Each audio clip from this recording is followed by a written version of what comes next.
Good evening, everyone. I hope you're all doing well. Welcome to T1 Academy Current Affairs classes. ఈరోజు current affairs క్లాసెస్లో భాగంగా మనం న్యూస్లో ఉన్న కొన్ని ముఖ్యమైన అంశాల గురించి చర్చించుకుందాం. అవేంటంటే coming on to the first topic for today, that is election commission of India has recently announced elections to 56 Rajya Sabha seats on February 27th. Election commission of India ఉంది కదా, ఎలక్షన్ కమిషన్ ఆఫ్ ఇండియా వాళ్ళు February 27th రోజున రాజ్యసభకు సంబంధించిన 56 సీట్లకు election నిర్వహిస్తామని చెప్పి announce చేయడం జరిగింది. ఓకే, మరి ఇంతకుముందు మనం ఎలక్షన్ కమిషన్ ఆఫ్ ఇండియా గురించి మాట్లాడుకున్నప్పుడు ఏమని మాట్లాడుకుందాం? It conducts elections for Lok Sabha, Rajya Sabha, election of the president, vice president and also to state assemblies అని మాట్లాడుకున్నాం కదా. మరి ఇప్పుడు రాజ్యసభ ఎలక్షన్ సంబంధించిన విషయం న్యూస్ లో ఉంది. మొత్తంగా ఈ రాబోయే ఫిబ్రవరి నెలలో 56 రాజ్యసభ సీట్లు ఖాళీ అవుతున్నాయంట. సో అందువల్ల వాటికి ఎలక్షన్ నిర్వహించాల్సిన పరిస్థితుల్లో ఎలక్షన్ కమిషన్ ఆఫ్ ఇండియా ఉంది. మొత్తం 56 సీట్లు 15 రాష్ట్రాల్లో, అంటే ఒక రకంగా సగం ఇండియాలో 28 స్టేట్లు ఉన్నాయి కదా, ఇప్పుడు యూనియన్ టెరిటరీలు కాకుండా 28 స్టేట్లు ఉన్నాయి. సో అందులో భాగంగా అందాదా సగం రాష్ట్రాలకు ఎన్నికలు నిర్వహించబోతుంది ఈ ఎలక్షన్ కమిషన్ ఆఫ్ ఇండియా. మరి Rajya Sabha maximum strength of Rajya Sabha according to constitution ఎంత? కాన్స్టిట్యూషన్ రాజ్యసభలో ఎంతమంది సభ్యులు ఉండొచ్చు అని చెప్పి మ్యాండేట్ ఇచ్చింది. According to the constitution of India the maximum strength of Rajya Sabha 250. మొత్తంగా 250 మెంబర్స్ మాత్రమే ఉండొచ్చు రాజ్యసభలో. అందులోనూ ఈ 250లోను 238 ఈ 250లోను 238 are the representatives of different states and union territories. ఈ 250 మందిలో 238 మంది డిఫరెంట్ రాష్ట్రాలకు అండ్ యూనియన్ టెరిటరీస్ కి రిప్రజెంట్ చేస్తూ ఉంటారు. మిగిలిన 12 మందిని ప్రెసిడెంట్ నామినేట్ చేస్తాడు. ఓకే, ప్రెసిడెంట్ నామినేట్ చేస్తారు ఆర్ చేస్తుంది. ఇప్పుడు ఉమెన్ ప్రెసిడెంట్ కదా మన ఇండియాకు ఉంది, he or she. Okay, so 12 members ని ప్రెసిడెంట్ ద్వారా నామినేట్ చేయబడతారు. ఓకే, మరి ప్రస్తుతం 250 మెంబర్స్ ఉన్నారా? మాక్సిమం స్ట్రెంత్ మన రాజ్యసభలో లేదు. ప్రస్తుత స్ట్రెంత్ ఎంత? 245. ఈ 245లో 225 members are representing different states, 8 members are representing different union territories and 12 members are nominated by president of India. మరి అసలు ఈ 250 మంది ఉండాలి, ఏ స్టేట్స్ నుంచి ఎంతమంది ఉండాలి, ఇదంతా కాన్స్టిట్యూషన్ లో ఎక్కడ ఉందంటే the 4th schedule of our constitution లో షెడ్యూల్స్ ఉన్నాయి కదా.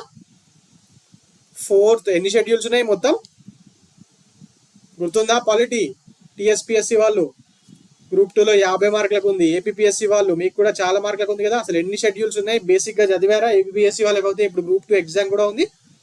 ఒకసారి మీరు అది నాకు కమెంట్ సెక్షన్ లో చెప్పండి, మీకు రివిజన్ అయినట్టుంటది. ఓకే, నౌ ఈ 4th షెడ్యూల్లో this 4th schedule of our constitution deals with the allocation of seats to Rajya Sabha, allocation of seats in Rajya Sabha to different states and union territories. Okay, 4th schedule అనేది ఎన్ని states కి ఎన్ని సీట్లు ఉండాలని తెలియజేస్తుంది. Okay, మరి ఆ ఉన్న సీట్లలో అసలు ఎలక్షన్ ఎలా జరుగుతుంది? అదైతే తెలాలి కదా మనకు ముఖ్యంగా. ఎస్, రాజ్యసభకు ఎలక్షన్ ఎలా జరుగుతుందంటే indirect form of election, proportional representation అని అందరికి తెలుసు. ఓకే, డైరెక్ట్ జనాలం ఓటేయము అని చెప్పి అందరికి తెలుసు. బట్ ఎగ్జాక్ట్ గా ఎలా జరుగుతుంది? But how? ఇండైరెక్ట్ ఫామే. మరి ఎవరు ఓటేస్తారు? ఇండైరెక్ట్ ఫామ్ అంటే ఎవరు ఓటేస్తారు? ఈ రాజ్యసభ సీట్లలో 3 రకాలు ఉన్నారని చెప్పాను కదా ఇంతకు ముందే. ఒకటి those are some MPs who represents states, అవునా కదా, and there are some MPs who represents union territories and there are also some MPs who will be nominated by president of India. ఈ మొత్తం ఇప్పుడున్న 245 మందిలో 225 మంది డిఫరెంట్ స్టేట్స్ కి సంబంధించిన వాళ్ళు, అవునా కదా, 8 మంది యూనియన్ టెరిటరీస్ వాళ్ళు, 12 మంది నామినేటెడ్. మరి 225 మందిని ఎవరు నామినేట్ చేస్తారు? ఎవరి ఓట్ల ద్వారా ఇండైరెక్ట్ గా ఎలక్ట్ అవుతారు? These representatives of the states in Rajya Sabha are elected by the elected members of state legislative assemblies. State లో మన ఎమ్మెల్యేలు ఉంటారు కదా, వాళ్ళ ఓట్ల ద్వారా రాజ్యసభకు ఎంపీల్ని ఎన్నుకోవడం జరుగుతుంది. మరి ఇది ఏ పద్ధతి ద్వారా? ఇందాకే క్లాస్ లో మాట్లాడుకున్నాం. Proportional representation by means of single transferable vote. Proportional representation by means of single transferable vote. Proportional representation అంటున్నాడు చూడండి. సో సింగిల్ ట్రాన్స్ఫరబుల్ ఓట్ అంటే ఒక్కొక్క ఎమ్మెల్యే ఓటుకి ఇంత వాల్యూ ఉంటుంది, సేమ్ వాల్యూ, ప్రతి ఎమ్మెల్యే వాల్యూకు సేమ్ వాల్యూ ఉంటుంది అని అర్థము. బట్ ప్రపోర్షనల్ రిప్రజెంటేషన్ ఎందుకు అంటున్నాడంటే the number of Rajya Sabha MPs varies from state to state. Telangana కన్నా ఆంధ్రప్రదేశ్లో ఎక్కువ మంది రాజ్యసభ ఎంపీలు ఉంటారు, ఆంధ్రప్రదేశ్ కన్నా ఉత్తరప్రదేశ్లో ఎక్కువ మంది ఉంటారు. మరి ఎందుకు ఉంటారు? ప్రపోర్షనల్ రిప్రజెంటేటివ్ అంటే పాపులేషన్ ప్రకారమే ఈ seats allocated to the house in the Rajya Sabha are on the basis of population of different states. ఏ స్టేట్ లో అయితే ఎంత పాపులేషన్ ఉందో దాని మీదకి వెళ్ళే రాజ్యసభకు అంతమంది సీట్లకు అంతమంది ఎంపీలని ఆ రాష్ట్రం పంపించడం జరుగుతుంది. మీరు అనుకోవచ్చు యునైటెడ్ స్టేట్స్ ఆఫ్ అమెరికాలో అలా ఉండదు కదా సెనేట్ లో అంటే, ఎస్, యుఎస్ఏలో ఉన్న సెనేట్ లో ఎలా ఉంటుంది అంటే ఈక్వల్ రిప్రజెంటేషన్ ఉంటుంది. అక్కడ 50 సీట్లు ఉన్నాయి, 50 స్టేట్స్ ఉన్నాయి. ఒక్కొక్క స్టేట్ నుంచి 2 ఎంపీలని తీసుకొని మొత్తంగా 100 మందిని మాత్రమే పంపిస్తారు. పెద్ద స్టేట్ అయినా కాలిఫోర్నియా అయినా, చిన్న స్టేట్ అయినా టెన్నెస్సీ, ఇలాంటి స్టేట్ అయినా 2 మాత్రమే పంపిస్తూ ఉంటారు, ఈక్వల్ గా ఉంటారు. మన దగ్గర అలా కాదు, మన దగ్గర పాపులేషన్ మీదకి వెళ్ళి ఎక్కువ మందికి పంపిస్తూ ఉంటారు. ఎగ్జాంపుల్, పెద్ద స్టేట్ అయిన ఉత్తరప్రదేశ్ 31 మంది రాజ్యసభ మెంబర్స్ ని పార్లమెంట్ కి రాజ్యసభకు పంపిస్తే, అదే త్రిపుర లాంటి రాష్ట్రాలు ఒక్కరిని మాత్రమే పంపిస్తా ఉంటాయి. ఓకే, అండ్ నౌ ఇప్పుడు మనము representative selected from the state చదువుకున్నాం already. Now representative selected from union territories to Rajya Sabha. Okay, ఈ representatives the representatives of this union territory in the Rajya Sabha are also indirectly elected వీళ్ళు కూడా by the members of the electoral college specially constituted for the purpose. Specially constituted for the purpose అంటే ఏం లేదండి, అక్కడ కూడా ఢిల్లీ ఉంది, పాండుచేరి ఉంది, ఇలాంటి స్టేట్స్ లో కొన్ని స్పెషల్ రిప్రజెంటేటివ్స్ ఉంటారు, వాళ్ళని బట్టి చేస్తూ ఉంటారు. ఫర్ ఎగ్జాంపుల్ జమ్మూ కాశ్మీర్ ఉంది, జమ్మూ కాశ్మీర్లో అయితే అసెంబ్లీ కూడా లేదు కదా యూనియన్ టెరిటరీలో ప్రస్తుతానికి, బట్ అక్కడ నుంచి కూడా ఉన్నారు కదా రాజ్యసభలో ఎంపీస్. అండ్ మన దగ్గర అన్ని యూటీస్ ఉన్న ఓన్లీ 3 యూనియన్ టెరిటరీ నుంచి మాత్రమే రాజ్యసభకు పంపిస్తూ ఉంటారు. They are 1 Delhi, second is Puducherry and third is Jammu and Kashmir. ఈ 3 యూనియన్ టెరిటరీల నుంచి మాత్రమే రాజ్యసభకు ఎంపీస్ ఎన్నికవుతా ఉంటారు యూనియన్ టెరిటరీస్ లో చూసుకుంటే. ఓకే, ఎందుకంటే ద పాపులేషన్ ఆఫ్ అదర్ 5 ఇంకొక 5 ఉన్నాయి కదా, మొత్తం 8 యూనియన్ టెరిటరీలు. ఆ 5 యూనియన్ టెరిటరీస్ లో the population of these union territories are very small to have any representatives in the Rajya Sabha. అక్కడ ఉండే పాపులేషన్ చాలా తక్కువగా ఉంటుందట. సో అక్కడ నుంచి పాపులేషన్ ప్రపోర్షనల్ రిప్రజెంటేషన్ చేయాలి కదా, సో దానికి కూడా ఇది సరిపోదు కాబట్టి అక్కడ నుంచి పంపించారు. అండ్ నౌ థర్డ్ ఏంటి, నామినేటెడ్ మెంబర్స్ ని రాజ్యసభకు ఎంతమందిని పంపిస్తూ ఉంటాడు ప్రెసిడెంట్? 12 మందిని అని చెప్పాను కదా ఇంతకు ముందే. మరి ఎవరిని? దీనికి క్రైటీరియా ఉందా? ఎస్. ఎలాగైతే నిన్న మనము కోదండరామ్ సార్ది చదువుకున్నాం కదా, గవర్నర్ గారు నామినేట్ చేస్తారు with special knowledge on different subjects like arts, literature, science, social service and cooperative movements అని చెప్పి మనం చదువుకున్నాం. ఇది స్టేట్లో అవుతాయి, స్టేట్ లెజిస్లేటివ్ కౌన్సిల్స్ కి అవుతాయి. అదే ఒకవేళ రాజ్యసభకు అవుతే ఈ కోఆపరేటివ్ మూమెంట్ అనేది ఉండదు. Arts, literature, social services and ఇంకొకటి ఏంటి, సైన్స్. ఈ 4 రంగాల్లో if a person who has special knowledge or practical experience, అందులో ఎవరైనా సైంటిస్టులు అయి ఉండొచ్చు, లేకపోతే ప్రాక్టికల్ ఎక్స్పీరియన్స్ ఉన్న పర్సన్స్ ని మాత్రమే ఇలాంటి వాటి నుంచి తీసుకుంటారు. Okay, right. మరి అసలు ఈ బేసిక్ గా ఈ 4 అని ఎందుకు పెట్టారు? ఎవరిని అంటే వాళ్ళని చేసేయచ్చు కదా. Art, literature, science and social services లో ఎందుకు పెట్టారంటే, అప్పట్లో కాన్స్టిట్యూషన్ రాసినప్పుడు లేకపోతే మన పార్లమెంటేరియన్స్ కు ఒక అభిప్రాయం ఉండేది. బేసిక్ గా ఎవరైనా ఎమినెంట్ పర్సన్స్ ఉంటారు కదా దేశానికి సంబంధించిన గొప్ప వ్యక్తులు, బట్ వాళ్ళు రాజకీయాల్లో లేకపోయినా వాళ్ళ సర్వీసెస్ దేశానికి అవసరం అనుకున్నప్పుడు అలాంటి వారిని ప్రెసిడెంట్ తన పవర్ తోని నామినేట్ చేయడానికి రాజ్యసభకు ఇలాంటివి తీసుకురావడం జరిగింది. Okay, right. మరి ఇంకా దీని గురించి మాట్లాడుకునేది ఏముంది? రాజ్యసభ ఏమన్నా రాజ్యసభని డిజాల్వ్ చేయొచ్చా? లోక్సభ చేసినట్టు మనం లోక్సభ గురించి మాట్లాడుకుంటున్నప్పుడు 16th లోక్సభ, 17th లోక్సభ అని మాట్లాడుకుంటాం. ఎప్పుడన్నా రాజ్యసభ గురించి అలా మాట్లాడుకోగా విన్నారా మీరు ఎప్పుడైనా? లేదు, వినలేదు. Because this Rajya Sabha is a continuation house. It is A continuing house and it cannot be dissolve. దీన్ని డిజాల్వ్ చేయడం అనేది కుదరదు, అది అలాగే కంటిన్యూ అవుతూనే ఉంటుంది. ఓకే, అండ్ నౌ ఇంకా duration of the Rajya Sabha duration ఎంత ఇందాకే మనం మాట్లాడుకున్నాం. ఓకే, దిస్ ఇస్ నేను మళ్ళీ అదే మాట చెప్పాను. It is A continuing house and cannot be dissolved. అంటే దాని అర్థం ఏంటి? Rajya Sabha is a permanent body. ఎలాగైతే స్టేట్ లో ఉన్న legislative councils permanent bodies, Rajya Sabha కూడా పర్మనెంట్ బాడీ. ఒక రకంగా రాజ్యసభ స్ట్రక్చరే లెజిస్లేటివ్ కౌన్సిల్స్ కి కూడా ఇవ్వబడింది. అంటే పర్మనెంట్ బాడీ అంటున్నారు, ఇక్కడికి ఒక్కసారి ఎంపీ ఎలక్ట్ అవుతే ఆయన జీవితకాలం ఉంటాడా అంటే లేదండి, అలా ఏం లేదు. దీనికి టర్మ్ ఉంది. రాజ్యసభ ఎంపీ సీట్ కి కూడా టర్మ్ ఉంది. Term is 6 years. ఆ 6 years అయిపోయిన తర్వాత వీళ్ళు రిటైర్ అవుతూ ఉంటారు. రాజ్యసభలో ఎవ్రీ 2 years కి 1/3 of the members of the Rajya Sabha will retire for sure. Okay, ఇది ఇలా రిటైర్ కావడానికి స్టార్టింగ్ లో ఫస్ట్ రాజ్యసభ ఎలక్ట్ అయినప్పుడు మన ఆ టైంలో వాళ్ళు ప్రాపర్ గా మెజర్స్ తీసుకోవడం జరిగింది. ఓకే, మరి ఒక్కసారి రాజ్యసభ నుంచి రిటైర్ అయిన మెంబర్స్ వాళ్ళు రీనామినేషన్ ఆర్ రీఎలక్షన్ కి ఎలిజిబుల్ ఉంటారా? ఇప్పుడు టీఎస్పీఎస్సీ గురించి, ఏపీఎస్సీ, యూపీఎస్సీ గురించి మనం మాట్లాడుకున్నాం. ఒక్కసారి టీఎస్పీఎస్సీలో పనిచేసినోడు మళ్ళీ టీఎస్పీఎస్సీలో పనిచేయడానికి వీల్లేదని, అవునా కదా? బట్ ఇలా అక్కడేం లేదు. ఒక్కసారి రిటైర్ అయినా కూడా they are re-eligible for re-election and renomination. Re-election అంటే ఇండైరెక్ట్ గా ఎమ్మెల్యేల ద్వారా అయ్యేవాళ్ళు, బట్ ప్రెసిడెంట్ ద్వారా నామినేట్ అయిన వాళ్ళని కూడా అవసరం అనుకుంటే ప్రెసిడెంట్ మళ్ళీ రీనామినేట్ చేయొచ్చు ఎనీ నెంబర్ ఆఫ్ టైమ్స్. దీనికి ఇంత ఫిక్స్డ్ 5 సార్లు చేయొచ్చు ఇలా కూడా లేదు, ఎన్ని సంవత్సరాలైనా చేయొచ్చు. మరి టర్మ్ ఎంత? టర్మ్ ఈ 6 years. ఈ టర్మ్ 6 years అని చెప్పి కాన్స్టిట్యూషన్ లో ఉందా? లేదు, కాన్స్టిట్యూషన్ ఏం చెప్పలేదు. బట్ మన పార్లమెంటే ఆర్పిఏ యాక్ట్ ఉంది కదా, RPA act 1951, people's representatives act, దాని ప్రకారం టర్మ్ 6 years గా మన పార్లమెంటే ఫిక్స్ చేయడం జరిగింది. Okay, right. ఇదండి దీనికి సంబంధించిన టోటల్ ఇన్ఫర్మేషన్. అండ్ ఇంకొంచెం ప్రాక్టికల్లీ కొన్ని 2 రాష్ట్రాలకు సంబంధించిన ఇన్ఫర్మేషన్ కూడా ఉంది కదా. ఈ అన్ని స్టేట్స్ ఖాళీ అయ్యే స్థానాలు ఇవి. మొత్తం 56 అనుకున్నాం కదా, అందులో ఖాళీ అయ్యే స్థానాలు ఇవి ఉన్నాయి. మన తెలంగాణ, మన ఆంధ్రప్రదేశ్ లో కూడా ముగ్గురు ఉన్నారు.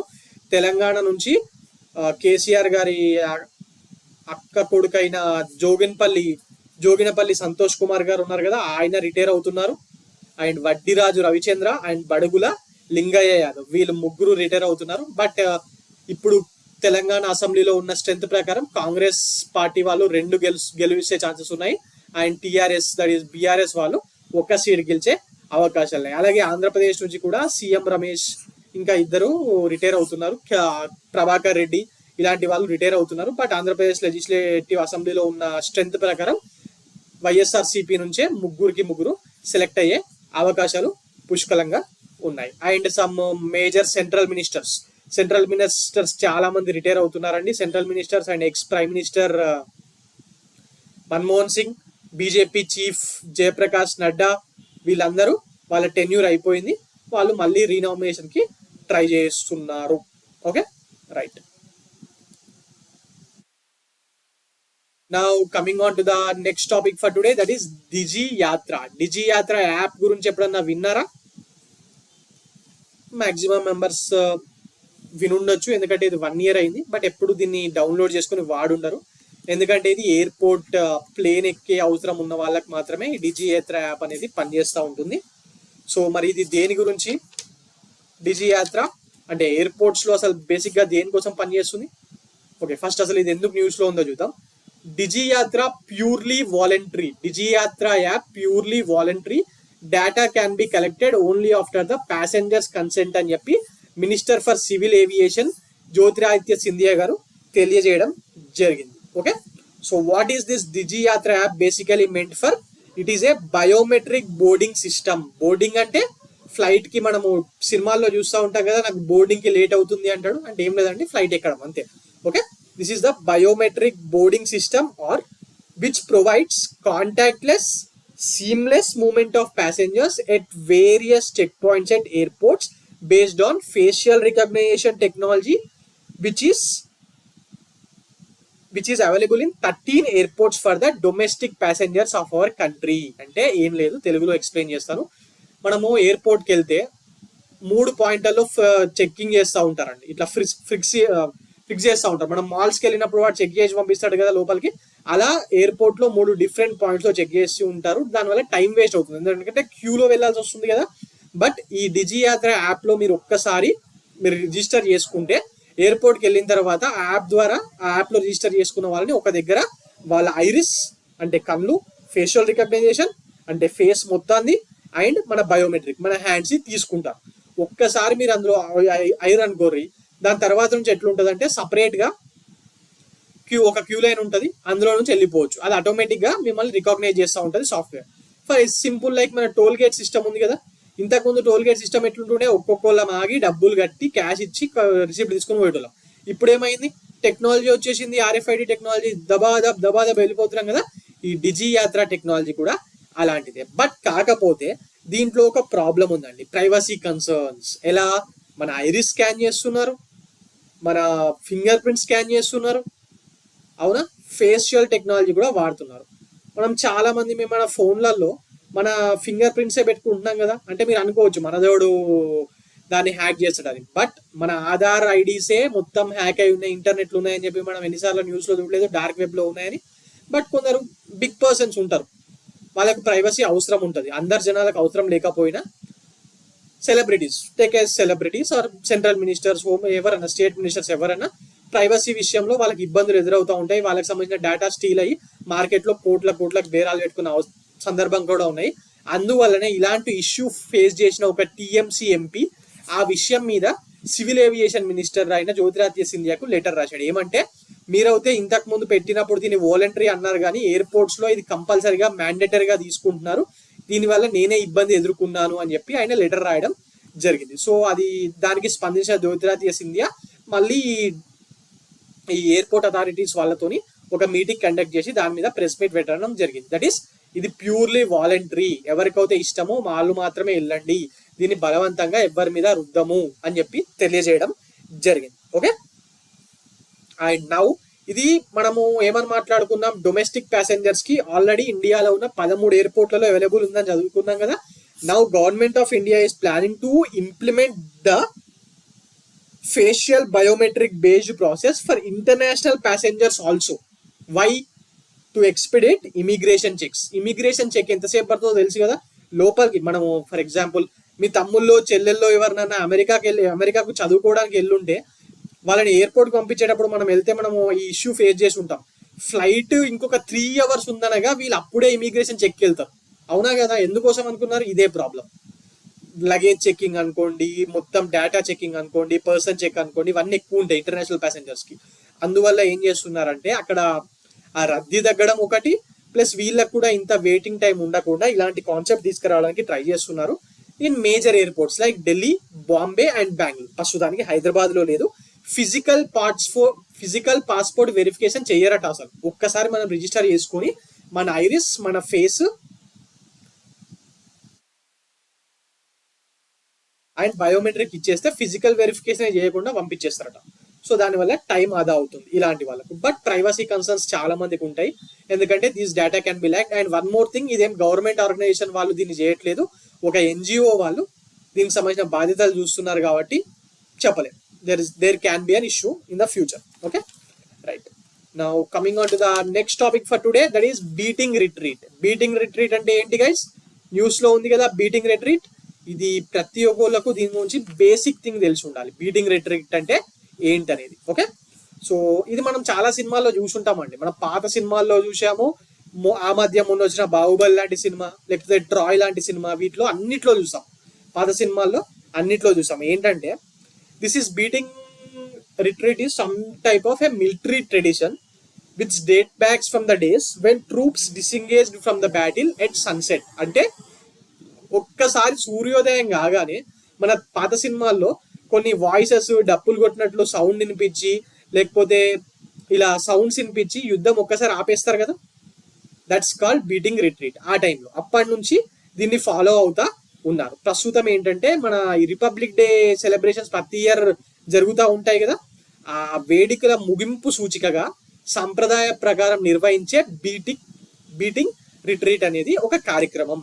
ఓకే, ఈ బీటింగ్ రిట్రీట్ కార్యక్రమాన్ని గణతంత్ర వేడుకల ముగింపు సూచికగా దీన్ని నిర్వహిస్తూ ఉంటారు. మరి ఎక్కడ నిర్వహిస్తారు ఇది? ఢిల్లీలోని ప్రెసిడెంట్ ఆఫ్ ఇండియా ఉండే ఏరియా ఉంటుంది కదా, రెసీనా హిల్స్.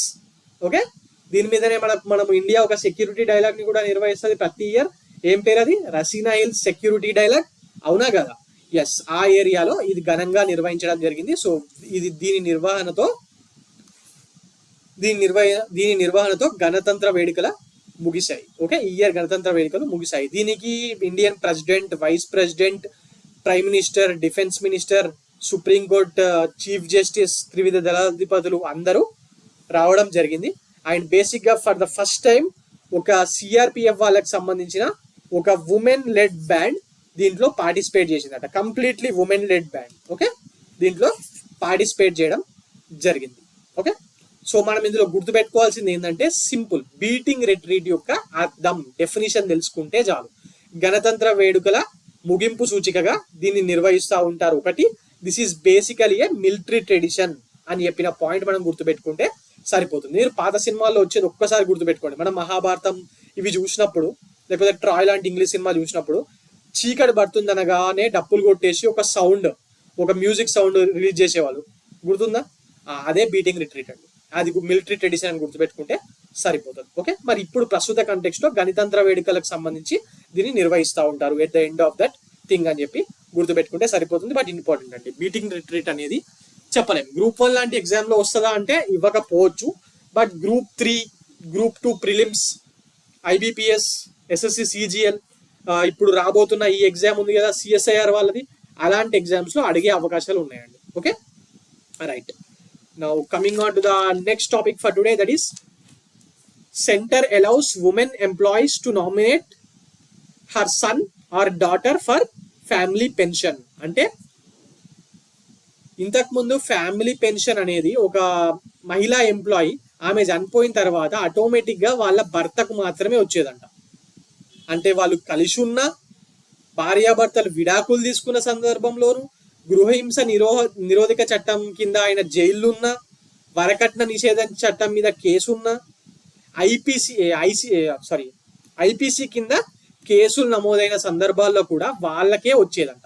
అంటిల్ అండ్ లెస్ కోర్టుకి వెళ్ళి ఏదైనా చేంజ్ చేసి తెచ్చుకుంటే తప్పితే వాళ్ళకే వచ్చేది. అలాంటి పరిస్థితి లేకుండా ఇప్పుడు ఏం చేశారంటే government of India women government employees కి, అందరికి కాదు, గవర్నమెంట్ ఎంప్లాయీస్ కి, ఉమెన్ గవర్నమెంట్ ఎంప్లాయీస్ కి ఒక చాయిస్ ఇచ్చింది. That you can nominate them, either మీ హస్బెండా, లేకపోతే మీ కొడుక, మీ కూతురా, మీ ఇష్టం, మీరు ఎవరిని చాయిస్ గా పెడితే వాళ్ళకే ఇస్తాము అని చెప్పడం జరిగింది. ఓకే, ఇంతకు ముందు ఏమవుతుండే, ఖచ్చితంగా భర్తకే వచ్చేది. ఒకవేళ ఆయన చనిపోతే దాని తర్వాత పిల్లలకు, సన్ ఆర్ డాటర్కి వచ్చేది. ఇప్పుడు అలా కాకుండా ఎవరికైనా ఇచ్చే సౌలభ్యాన్ని గవర్నమెంట్ ఆఫ్ ఇండియా తీసుకురావడం జరిగింది. దానికి సంబంధించిన ఆర్టికల్.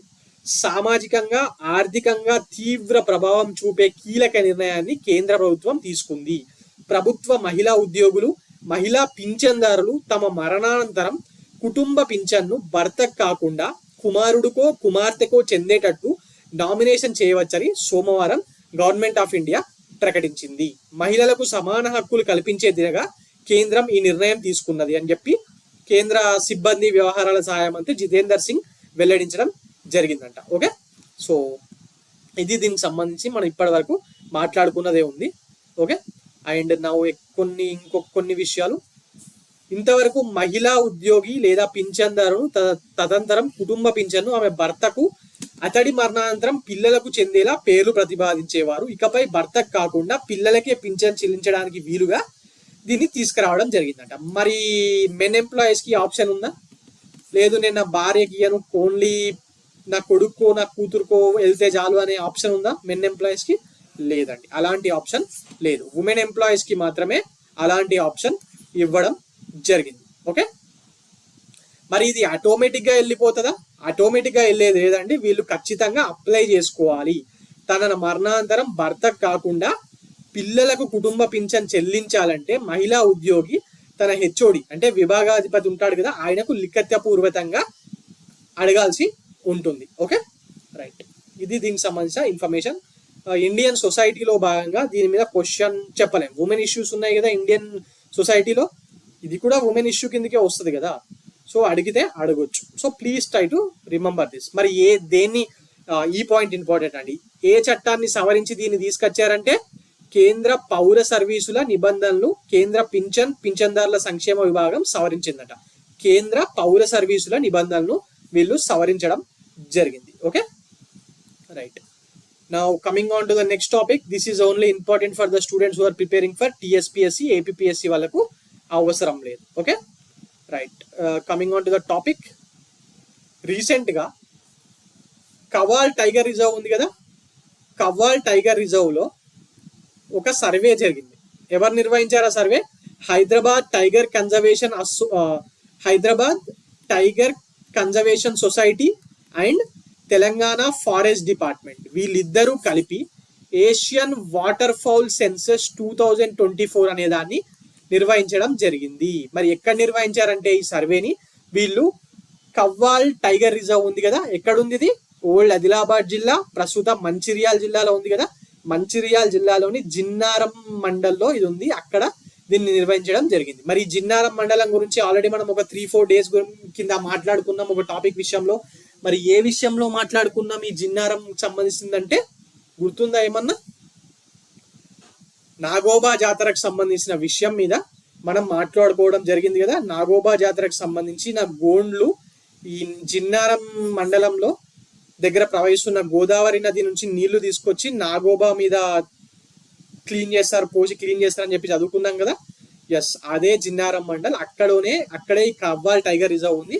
మరి అక్కడే ఈ ఏషియన్ వాటర్ ఫౌల్ సెన్సస్ 2024ని నిర్వహించడం జరిగింది. మరి దీంట్లో ఏం తెలుసుకున్నారంటే ఆ ఏరియాలో మొత్తంగా 36 రకాల నీటి పక్షులు ఉన్నాయంట. మొత్తం 36 రకాల నీటి పక్షులు ఉన్నాయి. ఒక రకంగా వీటి కోసమే సర్వే చేశారు వాళ్ళు. ఎలా సర్వే చేశారంటే వీళ్ళందరూ ఎవరెవరు?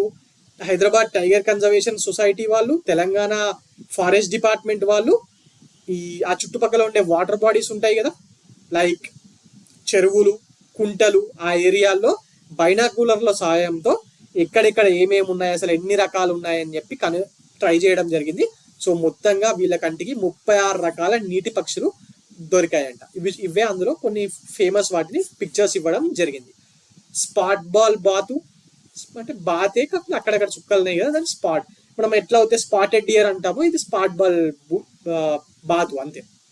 స్వామ్ పైన్ పక్షి, రైట్, ఇది నీటి కోడి. నీటి కోడి గురించి మీరు చదివే ఉంటారు. Yes, right. మరి ఇవి కాకుండా ఇంకొక 20 రకాల పక్షి జాతులను కూడా గుర్తించారంట. సో ఈ పాయింట్ ఇంపార్టెంట్. ముఖ్యంగా ఏది ఇంపార్టెంట్ అంటే ఏషియన్ వాటర్ ఫౌల్ సెన్సస్ 2024 ఇది ఎక్కడ నిర్వహించబడిందంటే పూర్వపు ఆదిలాబాద్ జిల్లా, ఓల్డ్ ఆదిలాబాద్ జిల్లా అండ్ న్యూ మంచిర్యాల జిల్లాలోని జిన్నారం మండలంలో ఉన్న కవ్వాల్ టైగర్ రిజర్వ్ లో దీన్ని నిర్వహించారు అనేది ఇంపార్టెంట్ పాయింట్. మరి ఎవరు నిర్వహించారు?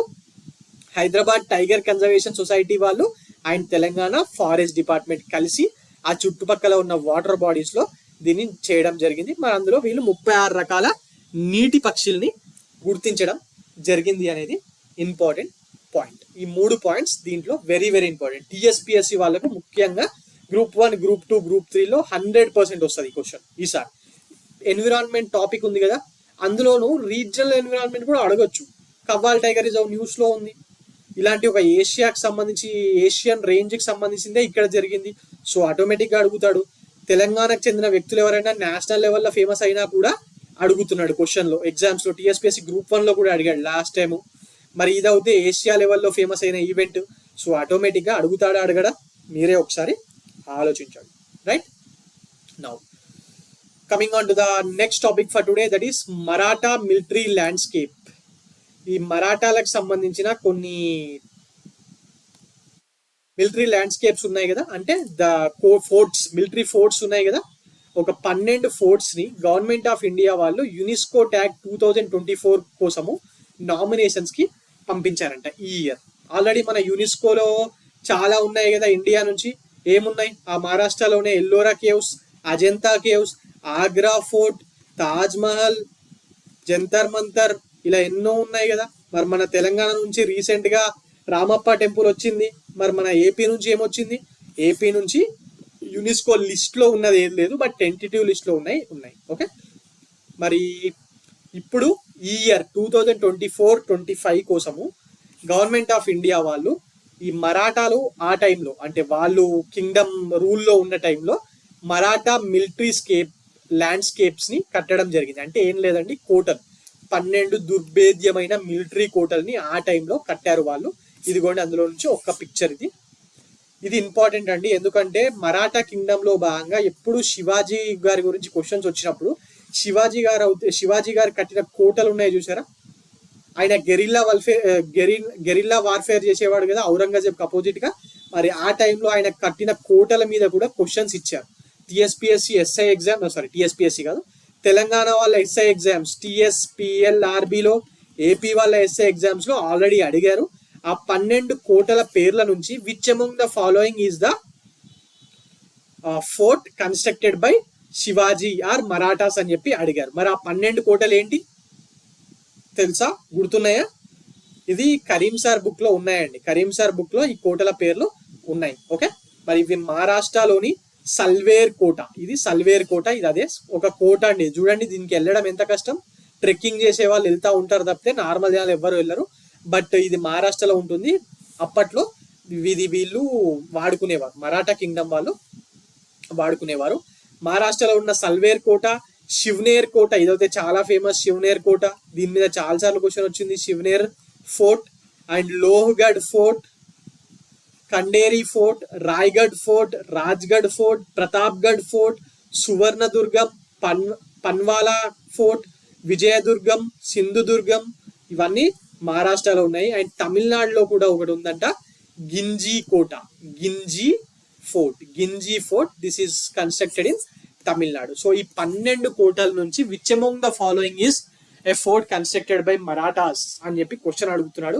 సో ఈ పేర్లు ఏదో ఒకటి చేసి మీరు మల్టిపుల్ టైమ్స్ రివిజన్ చేస్తే ఆటోమేటిక్ గా గుర్తుండిపోతాయి. ఓకే, ఈ ఇంత పైన కొండ పైన కట్టడం అనేది ఆ టైంలో వాళ్ళ పర్సీవరెన్స్ ని, వాళ్ళ స్ట్రెంగ్త్ ని తెలియజేస్తుంది మనకు. మనం ఎగ్జామ్ పాయింట్ ఆఫ్ వ్యూలో మాత్రము ఇవి 12 కోటల పేర్లు. అలాగే రీసెంట్ గా గవర్నమెంట్ ఆఫ్ ఇండియా వాళ్ళు యునెస్కో ట్యాగ్ కోసము మరాఠా మిలిటరీ ల్యాండ్స్కేప్స్ ని ఈసారి నామినేట్ చేశారని చెప్పి చదువుకోవాలి. ఓకే, మరి మన తెలంగాణ నుంచి, మన ఏపీ నుంచి ఏమున్నాయని కూడా ఇందాక మనం మాట్లాడుకున్నాం. ఓకే, రామప్పకి సంబంధించింది ఒకటి ఏపీలో, ఇదేమో టెంటేటివ్ లిస్ట్ లో ఏపీ నుంచి ఉన్నాయి. ఏది రీసెంట్ గా ప్రధానమంత్రి గారు వచ్చి వెళ్ళారు కదా, ఏంటది, లేపాక్షి.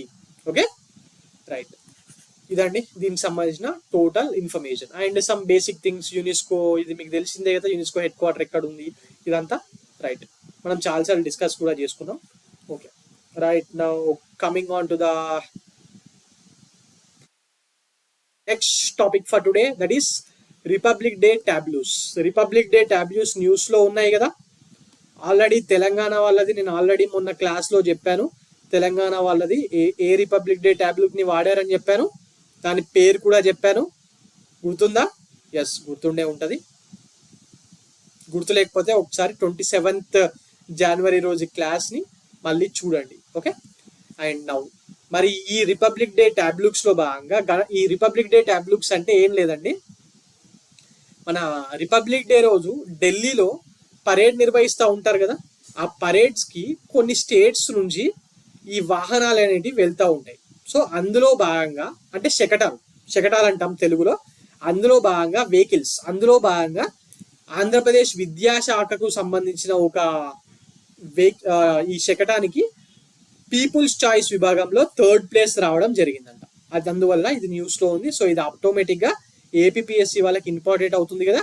ఏపీ విద్యాశాఖ శకటానికి, ఏ శాఖకు, ఏపీ ఆంధ్రప్రదేశ్ విద్యాశాఖ శకటానికి పీపుల్స్ చాయిస్ విభాగంలో, ఈ పాయింట్ కూడా ఇంపార్టెంట్, పీపుల్స్ చాయిస్ విభాగంలో 3rd ప్లేస్ రావడం జరిగింది. మరి ఎక్కడ నిర్వహించారు ఈ రిపబ్లిక్ డే పరేడ్?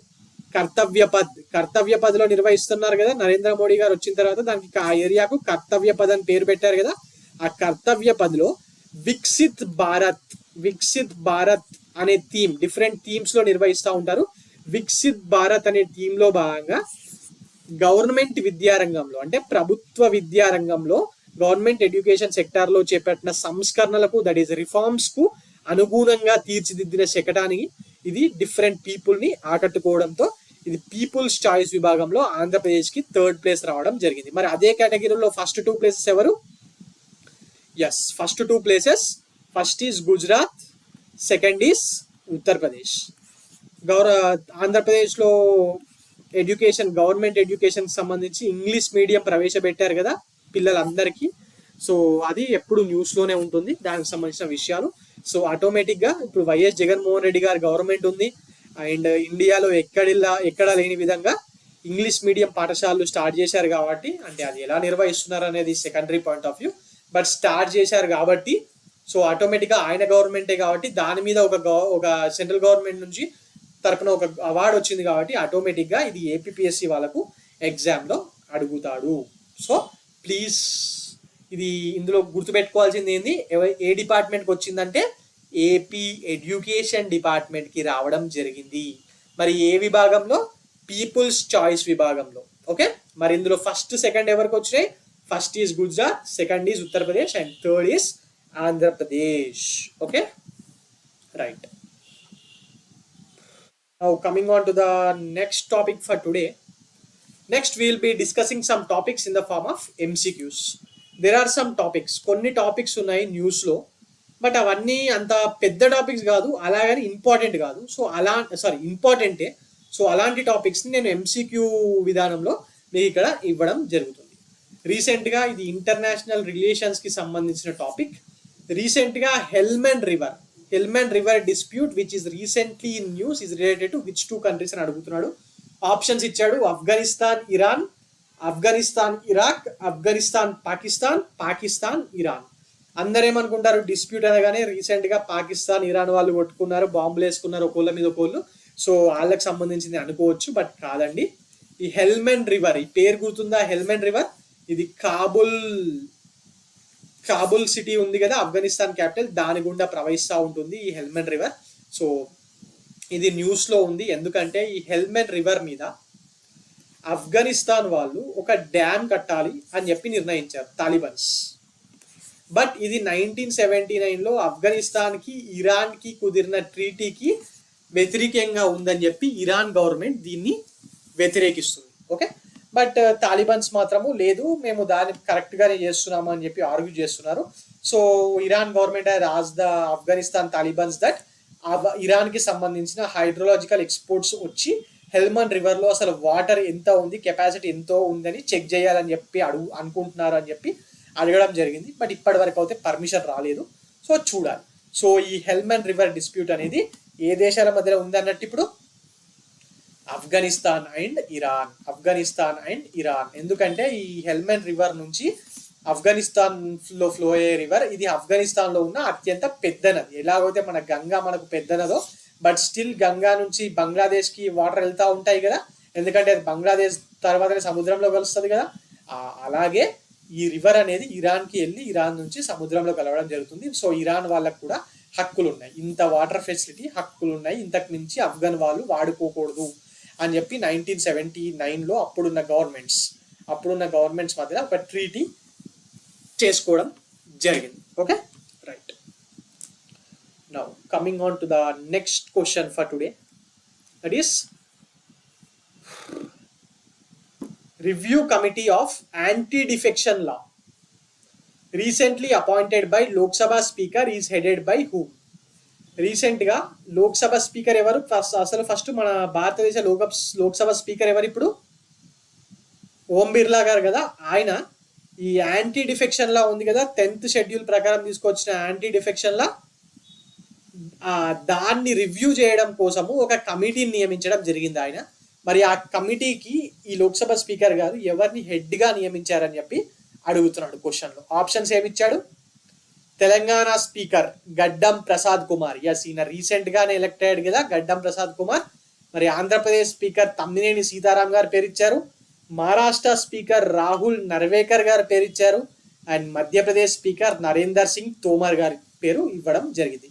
ఈ నరేందర్ సింగ్ తోమర్ గారు ఇంతకుముందు మన భారతదేశ అగ్రికల్చర్ మినిస్టర్గా కూడా చేశారు. రైట్. రీసెంట్గా మధ్యప్రదేశ్ ఎలక్షన్స్లో ఈయన ఎమ్మెల్యేగా పోటీ చేసి గెలవడం జరిగింది. దాని తర్వాత ఈయన్ని స్పీకర్గా నియమించారు అక్కడి ప్రభుత్వం. ఓకే, మరి రివ్యూ కమిటీకి యాంటీ డిఫెక్షన్ లా కోసం ఎవరు నియమించారంటే మహారాష్ట్ర స్పీకర్ అయిన రాహుల్ నర్వేకర్ గారి ఆధ్వర్యంలో కమిటీని లోక్సభ స్పీకర్ అయిన ఓం బిర్లా గారు నియమించడం జరిగింది. Already Maharashtra speaker Rahul Narwekar he is also facing some kind of allegations. ఎందుకంటే అక్కడ already governments BJP and Shiv Sena Shinde group వాళ్ళు గవర్నమెంట్ ఫామ్ చేయడము, ఒకసారి స్ప్లిట్ రావడము, మళ్ళీ అజిత్ పవార్ ఎన్సీపీని చీల్చి ఇక్కడికి వెళ్ళడము, ఆ విషయాల మీద ఈయన ఇంకా డిసిషన్ తీసుకోకుండా ఉన్నాడు. దాని మీద కేసులు సుప్రీంకోర్టులో నడుస్తున్నాయి. బట్ స్టిల్ ఎందుకో లోక్సభ స్పీకర్ గారు మహారాష్ట్ర స్పీకర్ అయిన రాహుల్ నర్వేకర్ గారిని ఈ కమిటీకి హెడ్గా నియమించడం జరిగింది. ఓకే, ఈ మన రెండు రాష్ట్రాల స్పీకర్ల పేర్లు, బట్ వాళ్ళనేమి నియమించలేదు. Okay, right. Now coming on to the next topic for today, that is who among the following recently won the OZ Open 2024 men's title? OZ Open ఏంది అని చెప్పి చాలా మంది కన్ఫ్యూజ్ అవుతారు మీలో, నాకు తెలుసు. ఆస్ట్రేలియన్ ఓపెన్ని ఓజెడ్ ఓపెన్ అని కూడా వింటూ ఉంటారండి. మీరు కావాలంటే మీ ఫోన్లో గూగుల్ ఓపెన్ చేసి ఓజెడ్ ఓపెన్ అని కొట్టి చూడండి, ఆస్ట్రేలియన్ ఓపెన్ టెన్నిస్ టోర్నమెంట్ యొక్క వెబ్సైట్ ఓపెన్ అవుతుంది. Okay, Australian Open is also called as or named as OZ open. మరి ఆల్రెడీ నిన్న క్లాస్లో డిస్కస్ చేసుకున్నాం కదా, మెన్స్ ఎవరు గెలిచారు, ఉమెన్స్ ఎవరు గెలిచారు, డబుల్స్ ఎవరు, men's doubles, women's doubles, mixed doubles, 5 కేటగిరీలు నిన్న మాట్లాడుకున్నాం కదా. మరి ఇప్పుడు అందుకే క్వశ్చన్ ఇచ్చాను, ఈసారి అడగొచ్చు దీని మీద. మరి మెన్స్ టైటిల్ ఆప్షన్స్ ఏమి ఇచ్చాడు? A Rafael Nadal. Rafael Nadal ఏ దేశానికి సంబంధించిన వాడు? Is from Spain. నోవాక్ జోకోవిచ్, he's from Serbia. Third is J Sinner from Italy. Fourth is Alcaraz. Alcaraz ఏ దేశానికి సంబంధించిన వాడు? Is also from Spain. మరి నిన్న ఫైనల్ జరిగినాక మనం మాట్లాడుకున్నాం కదా, ఎవరు గెలిచాడన్నాను? Jannik Sinner. Jannik Sinner has defeated Russia's Medvedev in the final. He is only 23 years old, but he won the Australian Open Championship which was held in 2024 in Melbourne. ఇది మెల్బోర్న్లో అవుతుంది. Sydney is the largest city of Australia, but Australian open మాత్రం మెల్బోర్న్లో నిర్వహిస్తూ ఉంటారు. And this జెన్నిక్ sinner ఈయన సెమీఫైనల్లో 23-24 highest grand slam winner అయిన జోకోవిచ్ని కూడా ఓడిపోయడం జరిగింది. ఆయన ఓడిపేసి ఫైనల్కి వచ్చి ఫైనల్లో Medvedev already is a Russian player, already multiple grand slams గెలిచాడు. ఆయన్ని ఓడిపేసి ఫర్ ద ఫస్ట్ టైం ఆయన లైఫ్లో జెన్నిక్ సిన్నర్ గ్రాండ్ స్లామ్ గెలవడం జరిగింది. ఓకే, ఈ పేర్లు ఇంపార్టెంట్ అండి. Who among the following is a tennis player అనో, లేకపోతే ఈ పేరు ఇచ్చి this man is related to which sport అనో అని కూడా ఎగ్జామ్లో అడుగుతున్నారు. సో ఆటోమేటిక్గా ఈ టెన్నిస్కి సంబంధించిన వాటి మీద క్వశ్చన్స్ వస్తున్నాయి. అండ్ ఈయన జెన్నిక్ సిన్నర్ రీసెంట్గా గెలిచాడు, ఆయన కూడా 23 ఏళ్ళ కుర్రోడే కాబట్టి సో క్వశ్చన్ వచ్చే అవకాశాలు ఎక్కువగా ఉన్నాయి. Right, now coming on to the next topic for today, that is about a science and technology topic అండి. డిజీజెస్కి సంబంధించింది. బయాలజీలో భాగంగా మొన్న టీఎస్పిఎస్సి వాళ్ళకు గ్రూప్ 1లో ఎన్ని క్వశ్చన్లు ఇచ్చాడో మీరు చూశారు కదా. అటు ఫస్ట్ టైం పెట్టిన దాంట్లో కానివ్వండి, సెకండ్ టైం పెట్టిన కానివ్వండి, డిసీజెస్ మీద అడిగాడు. హ్యూమన్ డిసీజెస్ కాకనే ప్లాంట్ డిసీజెస్ మీద గురించి అడిగాడు కదా. వేప చెట్టుకు వస్తున్న ఒక డిసీజ్ మీద కూడా క్వశ్చన్ అడిగాడు కదా. సో డిసీజెస్ మీద క్వశ్చన్ అడుగుతున్నాడు. ఈ కొత్తగా ఈ డిసీజ్ న్యూస్లో ఉంది. ఇది అర్జెంటీనాకు సంబంధించిన గవర్నమెంట్ వాళ్ళు దీన్ని రీసెంట్గా WHO వాళ్ళకి చెప్పడం జరుగుతుంది. ఇది ఇంతకుముందు యానిమల్స్లో మాత్రమే సోకేది, ఇప్పుడు కొత్తగా హ్యూమన్స్కి కూడా సోకిందని చెప్పి వాళ్ళు తెలియజేయడం జరిగింది కదా. సో అందువల్లనే ఈ వెస్టర్న్ ఈక్వైన్ ఎన్సిఫెలిటిస్ వైరస్ మీద నేను ఇక్కడ క్వశ్చన్ పెట్టడం జరిగింది. Okay, options given here are: A, it is caused by long single strained RNA virus. B, the primary mode of transmission of the infection to human is through horses anta. 3, there is no specific antiviral treatment available for these diseases. So ఏమని ఇచ్చాడు? How many of the statements given above are correct? Only 1, only 2, only 3. ఇది రీసెంట్గా ఇలాంటి ఫార్మాట్లో questions అడుగుతున్నాడు అండి. మొన్న UPSC 2023 prelims రాసిన వాళ్ళకు దీనివల్ల చుక్కలు కనిపించినాయి. ఎందుకంటే సగం కన్నా ఎక్కువ క్వశ్చన్స్ ఇలాగే ఇచ్చేసరికి ఈ ఎలిమినేషన్ మెథడ్ అనేది అసలు పనిచేయలేదు ఎగ్జామ్లో. సో మన ఇప్పుడు రాబోయే టీఎస్పిఎస్సి, ఏపీఎస్సి గ్రూప్ 1లో కూడా ఇలాంటివి అడిగాడు అనుకోండి, సో కష్టం కదా. అందుకే ఒక టాపిక్ చదివినప్పుడు ఆ టాపిక్కి సంబంధించిన మొత్తం ఇన్ఫర్మేషన్ తెలుసుకోవడానికి ప్రయత్నించండి. ఓకే, మరి ఇప్పుడు ఇందులో ఏవేవి కరెక్ట్ చూద్దాం. It is caused by a long single stranded RNA virus అని అడుగుతున్నాడు. మరి ఇది కరెక్టా? ఎస్, కరెక్ట్ అండి. This virus has approximately 11.5 kilo bases long single stranded RNA genome. దీనికి 11.5 kilo bases single RNA genome ఉందంట. That is caused by that kind of one. So this is correct. Okay, the primary mode of transmission of the infections to human is through horses అంట. ఇది తప్పండి. Horses ద్వారా ఎట్లా వస్తుంది ఒక్కసారి ప్రాక్టికల్గా ఆలోచించండి.